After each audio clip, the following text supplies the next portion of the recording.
شپږم تعلیم په دې واقعه کې دا د یوه امت ته چې کله محمد رسول الله صلی الله علیه وسلم ورقه ته رالی. اوس محمد رسول الله خو کشر دی لیکن ورقه مشر دی. په مرتبه کې د محمد رسول الله مرتبه ډیره لوړه ده. اوس که چیرې مرتبه د کشر لوړه وي مشر ته راسي تر مشر مخکې به خبرې نه کوي.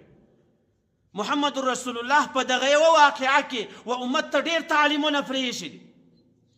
نو محمد رسول الله سله خدیجة الکبرا سره رالی. اول وار یې خبره نه ده کړې، دا یې نه دي ویلي چې ما ته خو الله تعالی نبوت را کړی دی، پر ما باندې د قرآن کریم آیاتونه را نازل سو، ما ته له اسمانه څخه جبرائیل را شوه سوی دی. محمد رسول الله خاموشه کښېني. خدیجة الکبرا دا واقعه ورقه ته وویل.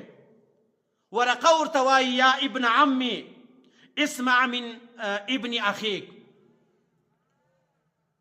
خدیجة الکبرا ورته فرمایي چې یا ابن عمي ای زما د اکا زویه ته له خپله وراره څخه خبره واوره، د وحي د شروع حالات درته بیان کړي. نو ورقه ورته وایي چې یا ابن اخي ماذا ترى، ای زما وراره له تا سره کوم واقعات سوي دي، له تا سره په غار حرا کې څه وسو، هغه واقعه و ما ته بیان کړه.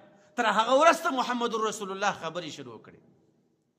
نو د کشر دپاره هم دا تعلیم دی چې کله مشران ناس وي دی باید خبره اول واري نه کړي شروع، د مشرانو خبره واوري.